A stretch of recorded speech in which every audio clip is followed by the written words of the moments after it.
ઉછીના આપેલા પૈસા અથવા તો ઉઘરાણી બાકી હોય ને તો પૈસા પાછા લાવવાની નિંજા ટેકનિક બતાવું. કોઈને કહેતા નહીં કે બહાર જાવી ન જોઈએ ભારતથી બહાર.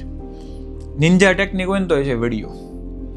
જેની પણ પાસેથી તમે પૈસા લીધા હોય 6 મહિના વરદીથા દેતા ન હોય, ભીખ માંગીને થાકી ગયા હોય ને, એક જ વસ્તુ કરવાની, પણ ભૂલી જવાનું તેવડ હોય તો બાકી નહીં. અને લેવો હોય તો એક આમાં છે ઓપ્શન, પણ એકવાર જોવો તમે.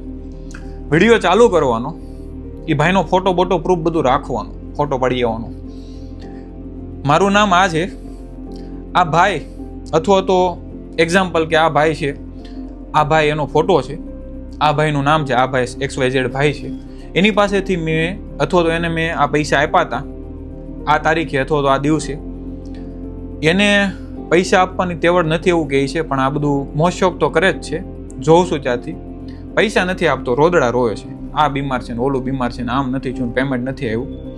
હવે આ ભાઈ અરે આગળ તમારે વ્યવહાર કરવો ન કરવો સાચવજો. આ તો સેફટી માટે વિડીયો બનાવું છું. મારા તો પૈસા હું હવે જો આ વિડીયો બનાવું એટલે લગભગ તો રામ ભરોસે ગયા જ છે. અને આવે તો આવે. આ વિડીયો હું પહેલાં એ ભાઈને મોકલી, જો દેહે તો ભલે, તો આ વિડીયો નહીં બનાવું, મોકલી નહીં કે અપલોડ નહીં કરું, નકર હું બધી અપલોડ કરીશ. આ ભાઈ છે, આની સાથે આગળ વ્યવહાર કરવો ન કરવો એ તમારી માથે છે. બાકી સમજી જાયજો તમે.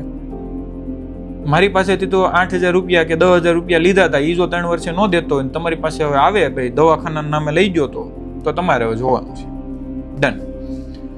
આ વિડીયોને હવે તમારે છે ને જે ભાઈ પાસેથી પૈસા લીધા હોય ને અથવા તો માંગતા હોય ને એને મોકલી દેવાનો છે અને કહેવાનું છે કે ભાઈ 3 કલાકમાં કે 5 કલાકમાં કે 1 દિવસમાં તું પૈસા પાછા આપી દે તો આ વિડીયોને હું ડિલીટ મારી દઈશ.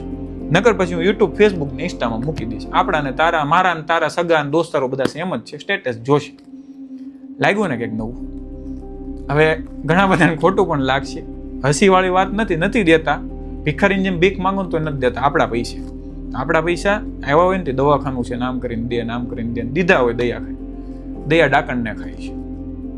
સાચું ખોટું કોમેન્ટ કરજો અનુભવ થયો હોય તો.